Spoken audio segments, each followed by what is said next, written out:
तो नमस्कार प्यारे दोस्तों, कैसे हो आप सभी। ठीक है, तो आज हम हिंदी का टॉपिक शुरू करने वाले हैं। हिंदी में हम आज पढ़ेंगे कारक। और मैं आपको एक दो टॉपिक पहले ख़त्म करा चुका हूँ। संज्ञा भी मैंने आपकी ख़त्म करा दी है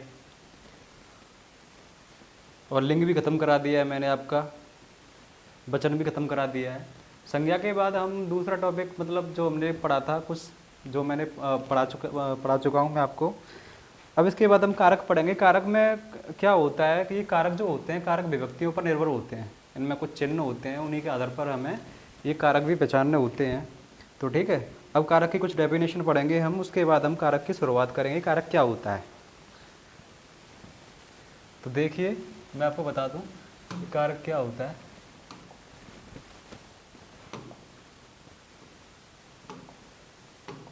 ये आपको कुछ अगर दिखाई भी नहीं दे रहा होगा तो मैं आपको बता दूंगा। परिभाषा है ये आपकी, ठीक है, ये कारक परिभाषा है। ये लिखा है वे शब्द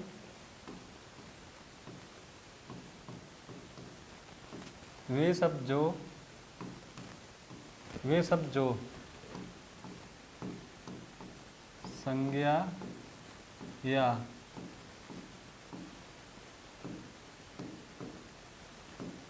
सर्वनाम का संबंध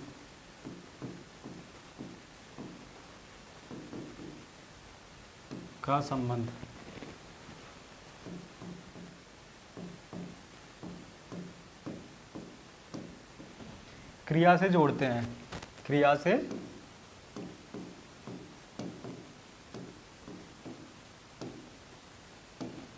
ठीक है।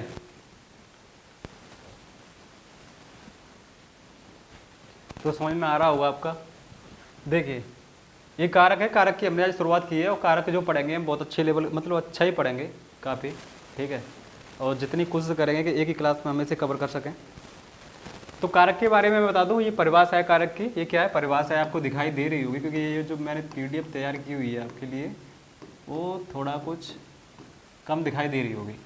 वे सब जो संज्ञा या सर्वनाम का संबंध क्रिया से जोड़ते हैं, ठीक है, वो क्या कहलाते हैं, कारक कहलाते हैं। जैसे मैंने यहाँ पे एक लिखा, ये लिखा है आपका श्री राम, ठीक है।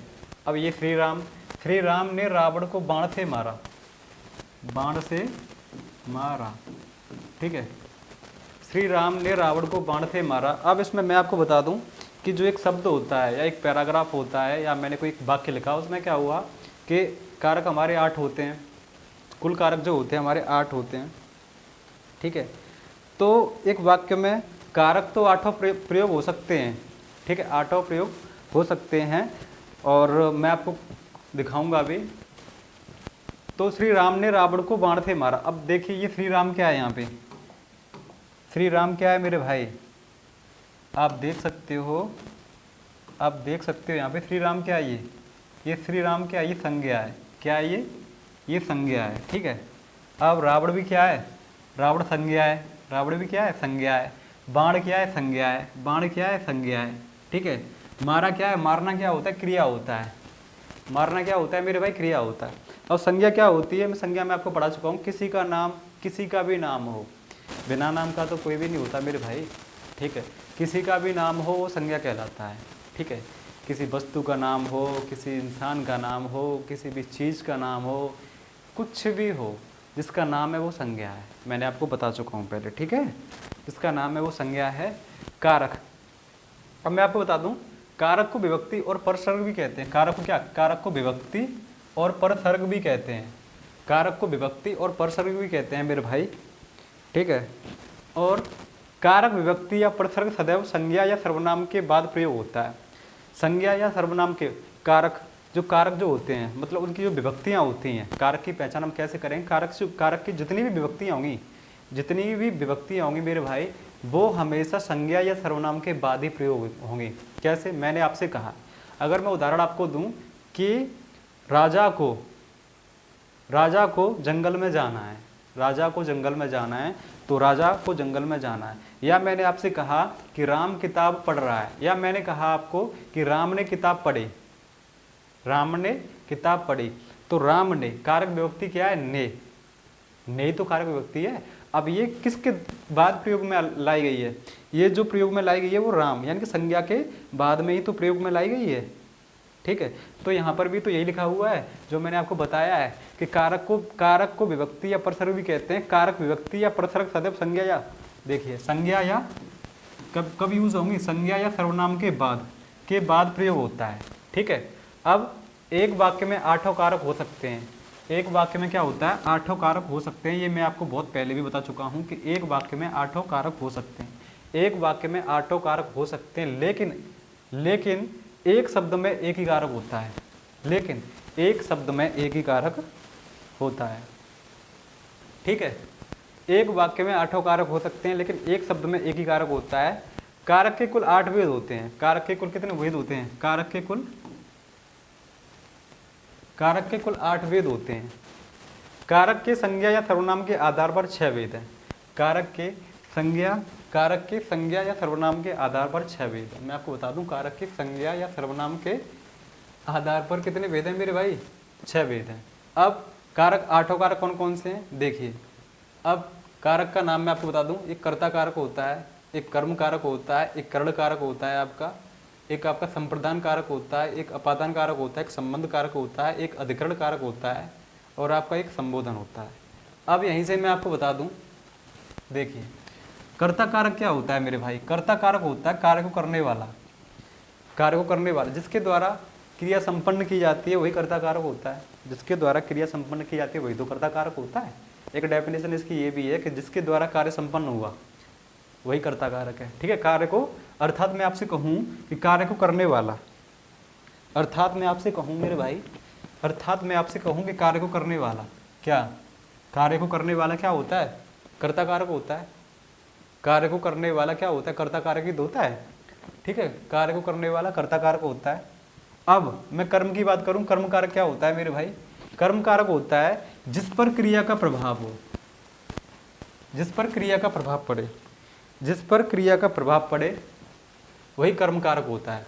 अब कर्ता कारक की हम पहचान कैसे करेंगे, इनके जो विभक्ति चिन्ह होते हैं मैं आपको बता दूं। कर्ता जो होता है ने, ठीक है। अब कर्म क्या होता है, कर्म को अगर ने आ गया तो कर्ता कारक है, अगर को आ गया तो कर्म कारक है। ठीक है। कर्ण कारक होता है से या के द्वारा आ गया तो आपका कर्ण कारक हो गया। साधन या वजह, अगर कोई साधन मिल रहा है किसी भी चीज को करने के लिए कोई साधन अगर हमें मिल रहा है तो वो क्या होता है मेरे भाई, वो कर्ण कारक होता है। जैसे मैंने कहा आपसे कि मैं बस से आगरा गया, तो मैं कैसे गया, कोई साधन ही तो मिला। को क्या साधन मिला, बस मिली मुझे, तभी तो मैं आगरा पहुंचा, तभी तो मेरे भाई मैं आगरा पहुंचा। ठीक है। अगर मुझे कोई कार्य करने के लिए, मेरा कार्य किसी साधन के द्वारा संपन्न होता है, कोई कार्य मतलब मुझे कोई करने के लिए कुछ ऐसी चीज़ मिल जाती है जो मुझे एक हेल्पफुल है मेरे लिए। ठीक है। एक सहायता प्रदान कर रही है, एक सहायता मुझे मिल रही है किसी भी चीज़ को करने के लिए, तो वही मेरा क्या होता है, कर्ण कारक हो जाता है। ठीक है। संप्रदान की मैं बात करूं मेरे भाई, संप्रदान जो होता है इसका विभक्ति चिन्ह जो होता है वो को होता है, को या के लिए होता है। अब आप कहोगे कि भैया आपने तो कर्म में भी को बताया है, भाई इसमें भी को है, इसमें भी को है।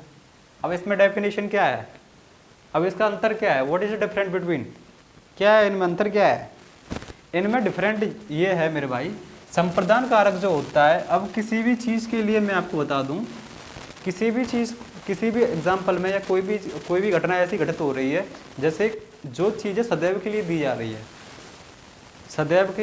रही है, तो वो तो संप्रदान कारक होता है, के लिए या को। ठीक है। जो चीज़ हमेशा के लिए दी जा रही है तो वो क्या होता है, वो होता है आपका संप्रदान कारक। अगर कुछ चीज़ें बस ऐसे ही दी जा रही है, जैसे मैंने आपसे कहा कि मैंने आपको कोई किताब दे दी, ये लो मेरी किताब रख लो। ठीक है। मैंने आपको कोई किताब दी, वही किताब आप पढ़ने के बाद मुझे वापस करोगे तो ये हमारा कर्म कारक होगा। ठीक है।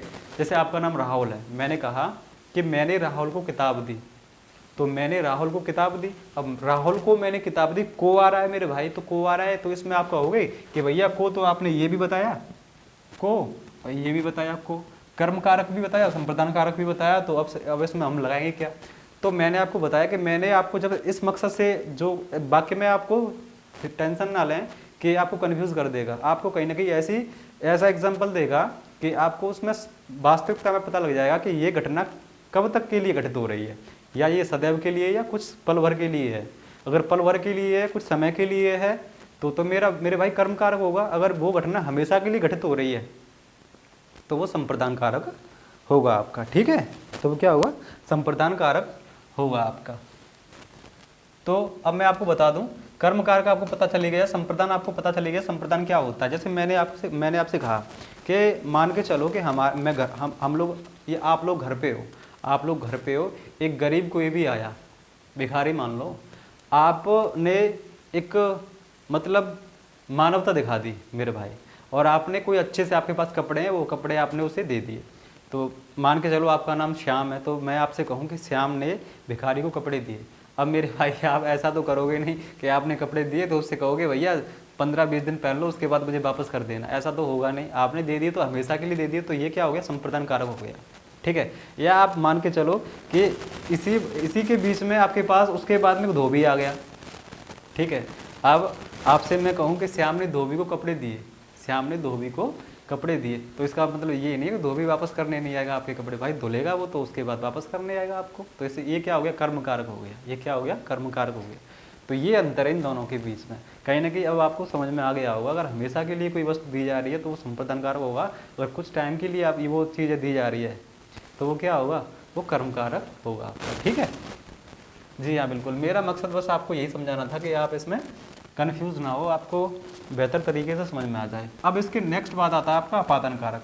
अपादान कारक क्या होता है, अपादान जो होता है से अलगाव, मतलब कोई चीज़ एक दूसरे से अलग हो रही है, दो चीज़ें जब एक दूसरे से अलग होती है तो वो कहीं ना कहीं अपादान कारक होता है।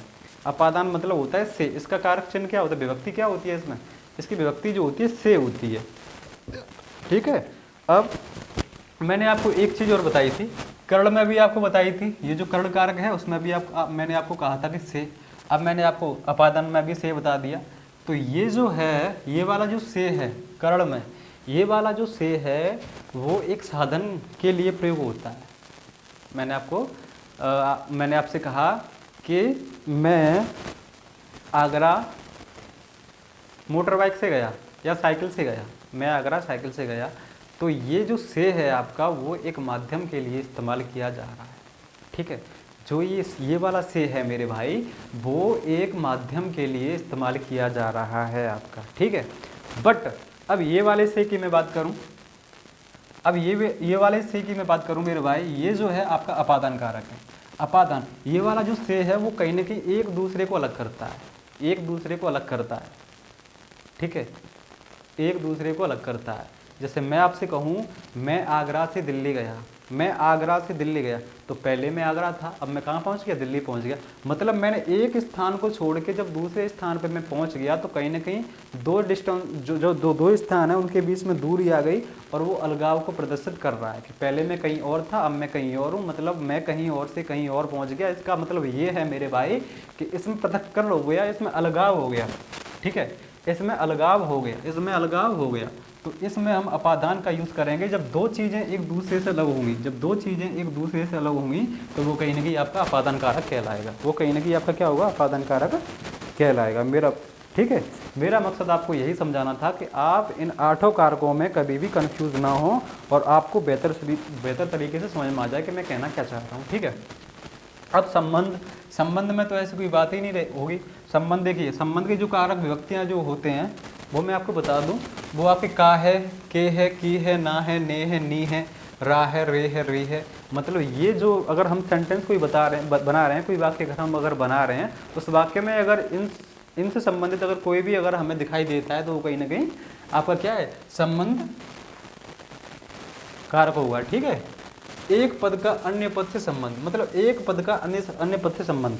जैसे राम की बहन क्या, गीता, मैंने कहा राम की बहन गीता, तो क आ गया, ठीक है, क आ गया। मैंने कहा तुम्हारी किताब तो री आ गया मेरा भाई, तो क्या है, तो क्या गया, री आ गया। तो कहीं ना कहीं ये जो शब्द आते हैं वो कहीं ना कहीं संबंध वाले वस्तु को या संबंध वाले वाक्य को आपके को दर्शाते हैं, ठीक है। अब अधिकरण जो होता है मैं पर, अधिकरण मतलब होता है मैं पर, याद कर लो, अधिकरण जो हम पहचानेंगे वो पहचानेंगे आपको आपका मैं और पर थे। अगर इसके कारक विभक्ति चिन्ह अगर मैं और पर आ गए सेंटेंस में किसी भी वाक्य में, तो वो क्या होगा, वो आपका अधिकरण होगा मेरे भाई। ठीक है, संज्ञा सर्व ये जो होते हैं संज्ञा या सर्वनाम का स्थान। देखिए अब ये जो है मैं आपको बता दूं, अब इसमें आप कंफ्यूज बिल्कुल भी मत होइएगा। ठीक है, ये जो मैं बता रहा हूँ एग्जाम्पल से, आपको जब मैं उदाहरण दूंगा आपको तो कहीं ना कहीं आपको बखूबी समझ में आ जाएगा। ठीक है, जब मैं आपको एग्जाम्पल कराऊंगा। ठीक है, अब देखिए संबोधन, संबोधन संबोधन जो होता है हे, मतलब हे, ये वाला हे, ये वाला चिन्ह आएगा आपके लिए संबोधन, संबोधन चिन्ह। ठीक है, ये हो, जब किसी को भी हम किसी भी चीज़ से, जैसे मैंने कहा हे राम, हे राम, ठीक है, हे राम, इसे पहचानना तो बहुत ज़्यादा सरल है, इसे पहचानना बहुत ज़्यादा सरल है। देखिए जब किसी को संबोधित किया जाएगा, ठीक है, जब किसी को संबोधित किया जाएगा तो वो संबोधन कारक होगा आपका। ठीक है, अब मैं आपको बता दूं कर्ता कारक। देखिए कर्ता कारक मैंने आपसे कहा, कर्ता कारक मैं आपको बता दूं कि कर्ता कारक में क्या है। जैसे मैंने आपसे कहा कि राकेश ने रोटी खाई। ठीक है, ये लिख मैं इसलिए रहा हूँ क्योंकि दिखाई दे रहा नहीं है साफ साफ, इस वजह से मैं लिख रहा हूँ यहाँ पे। राकेश ने रोटी खाई। मेरे भाई मैं आपको एक चीज़ और इसी के बीच में आपको बताना चाहूँगा कि कर्ता कारक, कर्ता कारक, कर्ता कारक और कर्म कारक में कभी कभी क्या होता है कि इनमें जो होता है कि कारक विभक्तियाँ जो उनके जो चिन्ह होते हैं वो कभी कभी बिल्कुल भी दिखाई नहीं देते जब हम वाक्य पढ़ेंगे। ठीक है, तो इसमें कभी भी मतलब दिखाई नहीं देगा, तो आप कन्फ्यूज ना होंगे भैया इसमें तो ये दिखाई नहीं दे रहा तो हम पहचानेंगे कैसे। जिसके द्वारा क्रिया संपन्न हो रही है वही क्रिया, वही आपका कर्ता कारक है। ठीक है, कभी कभी इसमें कारक विभक्तियाँ शून्य भी हो जाती है, जो मैं आपको बता रहा हूँ कर्ता कारक और कर्म कारक में वो कैसे विभक्तियाँ शून्य होंगी मैं आपको बता दूंगा। ठीक है, अब यहाँ पे देखिए कि राकेश ने रोटी खाई। अब यहाँ पे तो है, यहाँ पर तो विभक्ति चिन्ह आपकी दिखाई दे रही है ना, तो इसमें तो आप कन्फ्यूजन नहीं होंगे। जैसे मैंने आपसे कहा कि रोहन ने पत्र लिखा, क्या मेरे भाई रोहन ने पत्र लिखा। ठीक है, रोहन ने पत्र लिखा, रोहन ने पत्र लिखा। अब आपको दिखाई दे रहा होगा, तो रोहन ने पत्र लिखा। ठीक है, मैं बोल रहा हूँ आप सुनते जाइए बस, अगर आपको दिखाई भी नहीं दे रहा तो कोई बात नहीं है, आप सुनते जाइए। रोहन ने पत्र लिखा। अब रोहन ने पत्र लिखा, तो जब ने आ रहा है तो मैंने आपको बता दिया कि जब भी हम कर्ता कारक की पहचान करेंगे मेरे भाई, जब भी हम कर्ता कारक की पहचान करेंगे, जब भी हम कर्ता कारक की पहचान करेंगे तो इसका जो कारक चिन्ह क्या होगा, ने आएगा। कभी कभी ऐसा भी होता है कि ने नहीं आता, ने नहीं आता और वो कारक चिन्ह क्या होता है, इसका शून्य होता है। वो शून्य कैसे होता है, अब शून्य पे अब कन्फ्यूज ना हो, मैं आपको बता रहा हूँ कैसे शून्य होगा। देखिए रमा ने दूध पिया, रमा ने दूध पिया, तो इसमें भी ने आ रहा है। माता जी, ये क्या है, माता जी ने खाना खिलाया, तो माता जी ने, अब ने आ रहा है इसमें, ये वाला जो ने दिखाई दे रहा है आपको। ठीक है, चंद्रमा चमकता है। अब इसमें देखिए चंद्रमा चमकता है, लड़की स्कूल जाती है, सीता गाना गाती है। अब 5, 6 और 7 इन सेंटेंसों में देखिए कहीं आपको कारक विभक्ति चिन्ह नहीं दिखाई दे रहा है, नहीं दिखाई दे रहा। अब इसमें क्या है, इसमें क्या होगा, अब देखिए कि चंद्रमा चमकता है, मेरे भाई चमकता क्या है, चमकता क्या, चमकता चंद्रमा ही तो चमकता है। तो कहीं ना कहीं कार्य को संपन्न तो कर्ता के द्वारा किया जा रहा है। जब कार्य को कर्ता के द्वारा संपन्न किया जाता है तो कहीं ना कहीं उसमें कर्ता कारक होता है। इसी वजह से मैं आपको बता रहा था कभी कभी क्या होता है, इनमें कारक विभक्तियाँ शून्य हो जाती हैं। ठीक है, कारक विभक्तियाँ शून्य हो जाती हैं, तो आपको कन्फ्यूजन होने की आवश्यकता नहीं है। ठीक है, कारक विभक्तियाँ जब शून्य हो जाती हैं तो इसमें क्या है, आपको कन्फ्यूज होने की आवश्यकता नहीं है। चंद्रमा चमकता है तो इसमें कर्ता कारक है। लड़की स्कूल जाती है, तो स्कूल कौन जाती है, लड़की। भाई स्कूल जाने का कार्य संपन्न किया जा रहा है किसके द्वारा, लड़की के द्वारा। ठीक है, अब सीता गाना गाती है। अब गाना क्या हो जाए, गाना क्या हो रहा है यहाँ पे, गाना जो है गाया जा रहा है, गाना जो है गाया जा रहा है।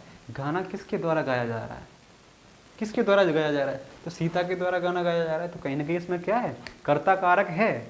ठीक है, कर्ता कारक है। अब हरीश ने अखबार पढ़ा, अब हरीश ने अखबार पढ़ा, इसमें क्या है, ने क्या है, कारक विभक्ति है। जब कारक विभक्ति है तो यही क्या है, आपका कर्ता कारक है। यही क्या है, कर्ता कारक है। अब देखिए 5, 6, 7 जो मैंने एग्जाम्पल दिए हैं इनमें कारक विभक्ति छुपी हुई है। इनमें क्या है, कारक विभक्ति छिपी हुई है, और ऐसी विभक्ति का शून्य कारक या अप्रत्यक्ष या परोक्ष विभक्ति कहते हैं। ठीक है, इनमें क्या है, मैंने आपको बता दिया है, इनमें क्या है, कारक विभक्तियाँ छिपी हुई होती हैं, इन्हें शून्य विभक्तियाँ भी कहते हैं। मतलब इनमें क्या है, कारक विभक्तियाँ आपकी दिखाई नहीं देती, हमें समझना होता है। अब कभी कभी यही थोड़ी ना होता है कि आपको एकदम से सिंपल दे देगा कि भैया देख लो इसमें, हमें अपना दिमाग भी तो यूज़ करना पड़ता है। ठीक है, तो वही इनमें से बस यही बन सकते हैं, और क्या बनेंगे इसमें। ठीक है, जैसे शून्यकर्ता कारक किस में होगा, जैसे हरीश ने, अभी देखिए इसमें, हरीश ने, बबीता ने रोटी बनाई, सिद्धि ने भरतनाट्यम की प्रस्तुति दी, ये ने आपका, राकेश टहल रहा है। मेरे भाई टहलने का काम किसके द्वारा किया जा रहा है, तो राकेश के द्वारा किए जा रहे हैं ना, तो राकेश, तो कहीं ना कहीं ये कर्ता कारक होगा आपका। कर्म कारक की मैं बात करूं मेरे भाई, कर्म कारक पे आ जाइए। कर्म कारक की मैं बात करूं, माताजी कपड़ों को धो रही हैं। अब माताजी कपड़ों को धो रही हैं, अब इसमें कर्ता कारक क्या है, कर्ता कारक तो क्या हो गया, माताजी हो गया। लेकिन कर्म कारक की मैं बात करूं तो को क्या, कपड़ों को धो रही हैं। ठीक है, मैं आपको बता दूं मेरे भाई कि मैंने आपको बता दिया कि एक वाक्य में आठों कारक हो सकते हैं आपके, एक शब्द में खाली एक ही कारक होगा आपका। ठीक है, अब इसमें क्या, 1 से 2, 2 से 3, 3 से 4, कई कारक बन सकते हैं भाई। क्या है, कारक चिन्ह तो कभी बन सकते हैं, पहचानना हमें आता ही है, हम अच्छे से पहचान लेंगे। अब इसमें कर्ता कारक माताजी हो गया। अब ये नहीं है कि आपको एक पूरा सेंटेंस दे देगा पहचानो इसमें क्या है, नहीं, वो क्या करेगा, अगर कोई भी कारक चिन्ह, अगर किसी भी कारक अगर उसे पूछना होगा तो वो क्या कर देंगे, नीचे अंडरलाइन दे देंगे। जैसे मैंने कहा कि ये वाला, अगर मुझे ये वाला पूछना है तो मैं इसके नीचे अंडरलाइन दे दूंगा। मैंने कहा माँ ने धोबी को कपड़े दिए, माँ ने धोबी को कपड़े दिए, तो माँ ने, ये क्या है, ये तो कर्ता कारक है आपका। अगर मैं इसे ना पूछ के, अगर मैं इसे पूछ लूँ, इसके नीचे मैंने आपको अंडरलाइन दे दी। ठीक है, मान के चलो मैंने ये ना मुझे पूछना हो, मुझे ये पूछना हो, तो मैं कैसे क्या करूँगा, तो मैं इसके नीचे अंडरलाइन दे दूंगा। तो माँ ने धोबी को कपड़े दिए, तो भाई साहब धोबी को क्या है, ये कर्ता कारक, वो सॉरी कर्म कारक है आपका, क्या है, कर्म कारक है, कपड़े दिए। अब मैंने आपको बहुत पहले भी बता चुका हूँ, मैंने आपको बहुत पहले क्या बताया था, मैंने आपको बहुत पहले मेरे भाई ये बताया था कि जो वस्तु हमेशा के लिए न दी जाए तो वो कर्म कारक कहलाती है। ठीक है, अब यहाँ से आप देखिए एक बार कि जो वस्तु हमेशा के लिए नहीं दी जाती है तो वो कहीं ना कहीं कर्म कारक आपका कहलाता है। ठीक है, और जो वस्तु हमेशा के लिए दी जाती है वो क्या कहलाती है, वो कहलाती है आपकी संप्रदान कारक। जो वस्तु हमेशा के लिए दी जाती है वो संप्रदान कारक कहलाती है। ठीक है, अब देखिए, बड़ों को सम्मान देना चाहिए, तो बड़ों को सम्मान देना चाहिए। अध्यापक छात्रों को पीटता है, छात्रों को पीटता है, कौन पीटता है, अध्यापक पीटता है। अध्यापक ने छात्रों को पढ़ाया, अध्यापक ने किसको पढ़ाया, छात्रों को पढ़ाया, कर्म कारक है। अब देखिए, राम वन को जाते हैं और हमारे घर के चारों ओर बगीचा है, सड़क के दोनों ओर वृक्ष लगे हैं। हमेशा याद रखना कि जब भी गमन की बात होती है, दिशा निरीक्षण की बात होती है, तो उसमें भी कर्म कारक आपका होता है। जब भी गमन की बात होती है, दिशा की बात होती है, तो उसमें भी कर्म कारक होता है। जैसे मैंने आपसे कहा कि मेरे घर के चारों ओर पानी है, मेरे घर के चारों ओर रोड है, तुम्हारे घर के चारों ओर क्या है, फूल हैं, तुम्हारे घर के चारों ओर खेत हैं। तो जब भी मतलब दिशा निरीक्षण की बात होती है मेरे भाई, उसमें भी कर्म कारक आपका होता है। जैसे मैंने आपको कहा कि राम वन को जाते हैं, तो गमन की बात हो रही है, गमन की बात हो रही है, तो मेरे भाई कर्म कारक है। हमारे घर के चारों ओर बगीचा है, चारों ओर बगीचा है, चारों ओर बगीचा है। ठीक है, सड़क के दोनों ओर वृक्ष लगे हैं, तो दिशा की बात हो तब भी हमारा क्या होता है, कर्म कारक आपका होता है। जब भी दिशा की बात होती है तब भी हमारा कर्म कारक होता है। ठीक है, जब भी दिशा की बात होती है तो हमारा ये भी कर्म कारक होता है। अब देखिए, मैं आपको बता दूं, अब करण कारक की मैं बात करूंगा आपसे। किसकी बात करूंगा, करण कारक की आपसे मैं बात करूंगा। ये क्या है मेरे भाई, ये करण कारक है आपका। ये क्या है, करण कारक। ये आपका क्या है, करण कारक है। करण कारक की मैं बात करूंगा। करण कारक मैंने आपको बता दिया कि इसका जो विभक्ति चिन्ह है जो है, आप कैसे पहचानोगे, आप इसे पहचानोगे से या के द्वारा या कोई साधन। ठीक है, आपकी भाषा में मैं लिख दूं, कोई साधन, साधन या माध्यम। ठीक है, कोई साधन या कोई माध्यम, जब भी किसी माध्यम की कोई साधन की बात बताई जाती है तो कहीं ना कहीं आपका करण कारक होता है। जैसे मैंने आपसे कहा कि बच्चे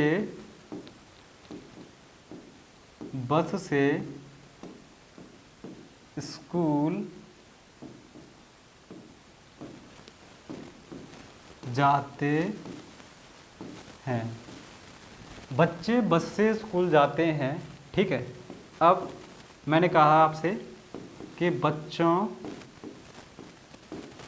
के द्वारा कार्यक्रम का संचालन, ठीक है, संचालन किया गया, ठीक है। बच्चों के द्वारा कार्यक्रम का संचालन किया गया। अब देखिए कर्ण कारक मैंने आपको बता दिया। कर्ण कारक क्या होता है मेरे भाई, जैसे इसके कारक चिन्ह जो होते हैं से द्वारा या कोई साधन या किसी माध्यम की बात की जाती है, ठीक है। मैंने एक एग्जांपल दिया आपको, बच्चे बस से स्कूल जाते हैं, तो से आ रहा है इसमें, कोई साधन है, काय के द्वारा, किसके द्वारा, बस के द्वारा। क्या साधन है, माध्यम क्या है, माध्यम है बस। जब बस के द्वारा जा रहे हैं तो बच्चे बस से स्कूल जाते हैं, ठीक है। अगला है बच्चों के द्वारा कार्यक्रम का संचालन किया गया, तो बच्चों के द्वारा, ठीक है। अब देखिए माता जी ने चाकू से, काय से, चाकू से, क्या साधन है, चाकू है मेरे भाई, तो इसमें भी आपका कर्ण कारक हो जाएगा। मैंने आपसे कहा कि मैं पेन से लिख रहा हूँ, काय से, पेन से लिख रहा हूँ मेरे भाई, ये भी कर्ण कारक हो जाएगा आपका। मोहन द्वारा बहुत अच्छी कविता सुनाई गई, तो किसके द्वारा, मोहन द्वारा, ठीक है, मोहन द्वारा। जब द्वारा के द्वारा साधन की बात होती है, कभी से की बात होती है, तो तब भी हमारा क्या होता है, कर्ण कारक होता है। मैं आपको बहुत पहले और बहुत ही अच्छे से बहुत मतलब समझा चुका हूँ, इसमें कंफ्यूज होने की तो कोई आवश्यकता नहीं। कारक आप लोगों ने पढ़े भी होंगे और नहीं पढ़े होंगे तो भैया कोई बात नहीं, बहुत अच्छे से मैं पढ़ा रहा हूँ, आप एक बार देख लीजिए, ठीक है। अब देखिए वह लंगड़ा है। जब भी अंग भंग की बात होती है मेरे भाई, वह लंगड़ा है, ठीक है, अंग भंग की बात होती है कभी भी, उसमें भी आपका कर्ण कारक होता है आपका, ठीक है। वह लंगड़ा है, जिसका हाथ टूटा हुआ होता है या पैर में कोई दिक्कत होती है, कुछ भी होती है, जब भी अंग भंगी, अंग से, बॉडी से रिलेटेड जब भी अंग भंग की बात की जाती है, वो भी आपका कर्ण कारक होता है, ठीक है। अभी मैं आपसे कहूँ कि अभी 8 बजे हैं, जब भी टाइम की बात होती है, टाइम पूछा जाए या बताया जाए, तब भी हमारा कर्ण कारक होता है, ठीक है।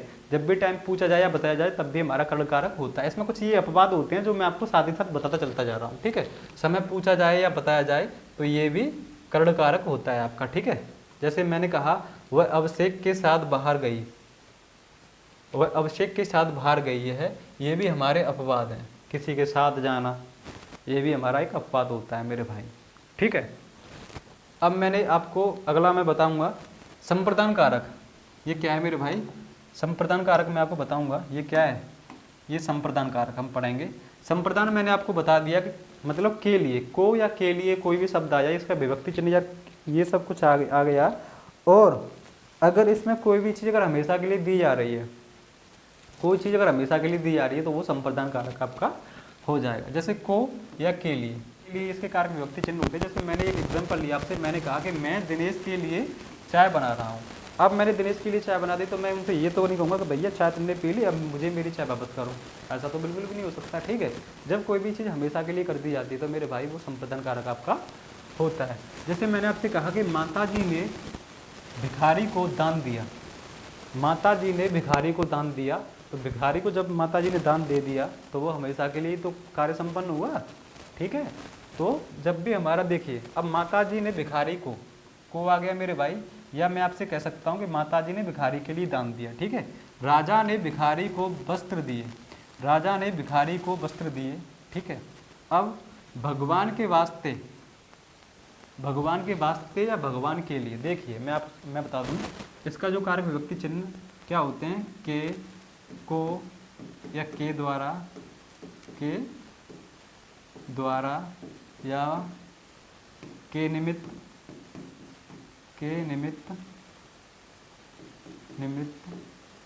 या के वास्ते, इन सभी का मतलब एक ही होता है। के निमित्त हो आपका, के वास्ते हो, ये सब एक ही होते हैं, ठीक है। अब बच्चों के निमित्त मिठाई लाओ, मतलब बच्चों के लिए मिठाई लाओ, ठीक है। अब दादाजी को मेरा नमस्कार, दादाजी को मेरा नमस्कार। मेरे भाई अगर किसी को मैं नमस्कार कर रहा हूँ, ये थोड़ी ना है कि मैं कुछ टाइम के लिए नमस्कार कर रहा हूँ, वो तो मैं हमेशा के लिए नमस्कार कर रहा हूँ ना। ठीक है, अब मैंने आपसे कहा कि रोहन के लिए साइकिल ले चलो, रोहन के लिए साइकिल ले चलो, तो के लिए आ गया, तो ये क्या है, संप्रदान आपका कारक हो गया। ठीक है, संप्रदान कारक हो गया। अब अपादान की मैं बात करूँ, अब अगला जो पढ़ेंगे मेरे भाई हम, अगला पढ़ेंगे अपादान कारक। क्या पढ़ेंगे अगला? अपादान कारक। अपादान कारक जो होता है, अपादान मतलब अलगाव, पृथक्करण। जब एक चीज़, एक वस्तु जब एक दूसरे से जुदा होते हैं, अलग होते हैं, ठीक है, तो उस स्थिति में क्या होता है मेरे भाई, उस स्थिति में क्या होता है, वो अलगाव जो होता है उसे हम अपादान कारक कहते हैं। कैसे कहेंगे देखिए, अब बबीता रोहन से दूर चली गई। अब इसमें एग्जाम्पल है आपका कि बबीता रोहन से दूर चली गई। जब दो चीज़ें आपसे अलग होती हैं, एक दूसरे से अलग होती हैं, तो वो कहीं ना कहीं क्या होता है, अपादान कारक हो गया। ठीक है, अब मैं आपसे कहूँ मेरे भाई कि मैं दिल्ली जा रहा हूँ। क्या? मैं दिल्ली जा रहा हूँ, मतलब अगर मैं दिल्ली जा रहा हूँ, अब इसमें अपादान कारक कैसे हो गया, इसमें अपादान कारक ये ऐसे हो गया मेरे भाई, अगर मैं फिलहाल किसी अन्य मतलब उस जगह पे हूँ, अन्य स्थान पे हूँ, अगर मैं दिल्ली जा रहा हूँ, तो इसका मतलब ये है कि मैं दिल्ली तो हूँगा नहीं, मैं भाई दिल्ली से किसी दूसरी जगह पे तो हूँगा। तो जब हम एक जगह से दूसरे स्थान पर जाते हैं, मेरा मतलब ये है कि जब हम एक स्थान से दूसरे स्थान पर जाते समय अगर अलगाव की स्थिति में हो जाते हैं, तो उस स्थिति में हमारा अपादान कारक होता है। मेरा समझाने का मतलब यही है आपको। ठीक है, मैं दिल्ली जा रहा हूँ। अगर इस वाक्य को मैं ऐसे भी लिख सकता हूँ, जैसे मैंने कहा कि मैं दिल्ली से कलकत्ता जा रहा हूँ, मैं दिल्ली से कलकत्ता जा रहा हूँ। तो अब तो आपको समझ में आ गया कि मैंने एक स्थान को छोड़ दिया, तब मैं दूसरे स्थान पे पहुँचा। हिमालय से गंगा निकलती है। अब मेरे भाई, अब अपादान कारक मैं आपको बता दूँ, देखिए अपादान कारक के कुछ इसमें अन्य भी होते हैं, जैसे नोट, जैसे मैंने आपसे कहा कि शर्माना, डरना, तुलना, निकलना, निकलने का भाव हो, निकलना। ठीक है, जब ये कुछ क्रियाएं संपन्न जहाँ पे भी होती हैं, जैसे आपका डरना है, तुलना है, निकलना है, शर्माना है, ठीक है, अब जब ये भाव जब उत्पन्न होते हैं, तो वो भी हमारा अपादान कारक पाया जाता है। ठीक है, जहाँ भी ये क्रिया संपन्न होती है, इनका भाव जहाँ भी हमें मिलता है, तो वो हमारा अपादान कारक होता है।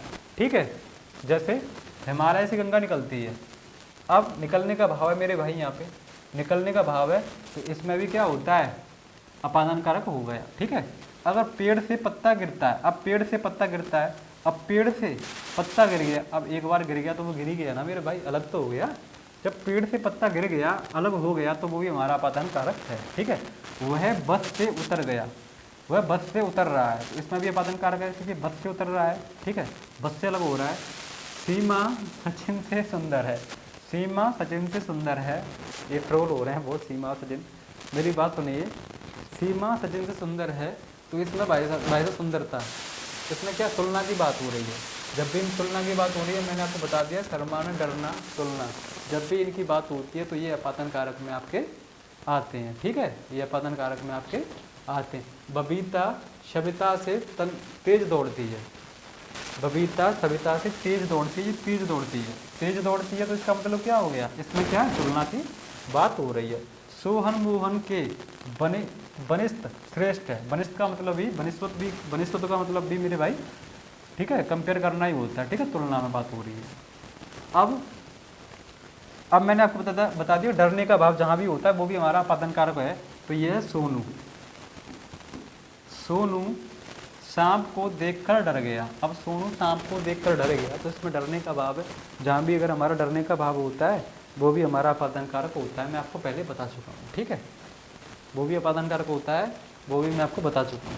अब नंबर 6 जो है आपका, वो है हमारा अधिकरण। नंबर 6 पे जो हम पढ़ेंगे वो है हमारा अधिकरण। क्या है मेरे भाई, अधिकरण है। ठीक है, अधिकरण की हम बात करेंगे। नंबर 6 पे जो हमारा अधिकरण है, इसकी हम बात करेंगे। जैसे अधिकरण का मतलब होता है, मैंने आपको बता दिया, मैं या पर, जब भी जहाँ भी मैं और पर आ गया वो हमारा अधिकरण, ठीक है, कारक होगा। जैसे बंदर डाल पर बैठा है, बंदर डाल पर बैठा है, जब बंदर डाल पर बैठा है मेरे भाई तो इसमें क्या है, अधिकरण है। मछली पानी में रहती है तो मछली पानी में रहती है, इसमें मैं और पर आएगा, मैं आपको बता चुका हूँ। तो मछली पानी में रहती है तो ये भी अधिकरण हो गया। वीर सिपाही युद्ध भूमि में शहीद हुए, युद्ध भूमि में शहीद हुए, ठीक है। किताब मेज पर रखी है तो ये भी हमारा क्या हो गया, अधिकरण हो गया। ये भी क्या हो गया, अधिकरण हो गया। कुरुक्षेत्र में महाभारत का युद्ध लड़ा गया, तो कुरुक्षेत्र में महाभारत का युद्ध लड़ा गया, जब कुरुक्षेत्र में महाभारत का युद्ध लड़ा गया तो क्या आ गया, मैं आ गया ना मेरे भाई, ठीक है। अब इसमें देखिए, इसमें एक मतलब ये लिखा हुआ है कि बोल दो ना जरा, ठीक है। अब इसमें क्या है, मैं आ गया तो इसमें भी क्या है मेरे भाई, इसमें भी अधिकरण हो गया आपका। अब आकाश में बहुत तारे हैं, आकाश में बहुत क्या है, तारे हैं। जब आकाश में बहुत तारे हैं तो इसमें मैं आ गया, मैं या पर जहाँ भी आ गया तो ये क्या हो गया मेरे भाई, ये अधिकरण आपका हो गया। अब आ गया हमारा संबंध। संबंध मैंने आपको बता दिया, संबंध कारक की जब भी हम बात करेंगे तो इसके कुछ विभक्तियाँ जो मैंने आपको बता दी, का है, के है, की है, रा है, रे है, री है, ना है, ने है, नी है, जहाँ भी हमें इनसे संबंधित अगर हमें मिल जाता है तो वो हमारा संबंध कारक होता है। जैसे मैंने आपसे कहा कि राम का भाई दौड़ रहा है, तो का भाई, राम का भाई, किसका भाई, राम का भाई, संबंध बता रहा है ना, संबंध बता रहा है कि नहीं बता रहा। जो संबंध बता रहा है तो कहीं ना कहीं क्या हो जाएगा, ये संबंध बताएगा तो मेरे भाई इसमें क्या हो जाएगा, संबंध, संबंध कारक हो जाएगा। यह मनीषा की पुस्तक है, तो क्या है, मनीषा की पुस्तक है। तुम्हारा भाई अच्छा है, रा मेरे भाई देखिए, तुम्हारा भाई अच्छा है।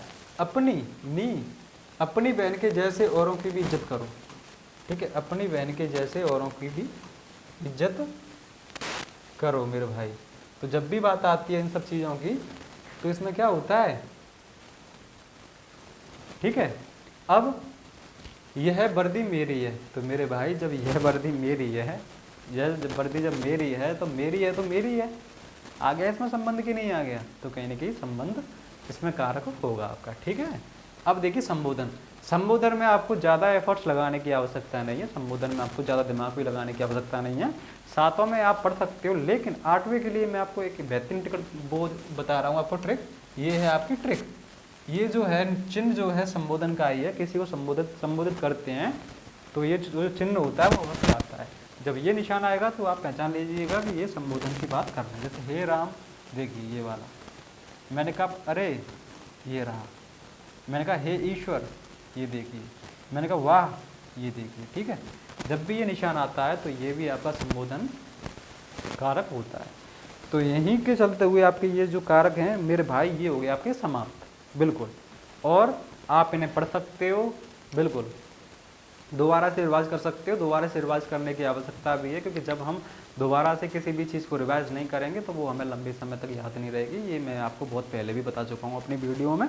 इसके बाद जो हम करेंगे, देखिए मैंने 2-3 टॉपिक आपके क्लियर कर दिए, ख़त्म भी करा चुका हूँ। अब इसके बाद हम करेंगे क्या, प्रश्न। इन्हीं पे जो मैंने टॉपिक करा दिए हैं इन्हीं के आधार पर मैं प्रश्न करूँगा। कभी 50 करा दिए, कभी 100 करा दिए, मतलब जितना भी मैं करा सकूँगा ज़्यादा से ज़्यादा प्रश्न अब हम प्रैक्टिस करेंगे इसके बाद, क्योंकि इन्हें पढ़ने से कुछ नहीं होगा जब तक हम इनकी प्रैक्टिस नहीं करेंगे। तो प्रैक्टिस करना बहुत ज़रूरी है। तो थैंक यू मेरे भाई, जय हिंद।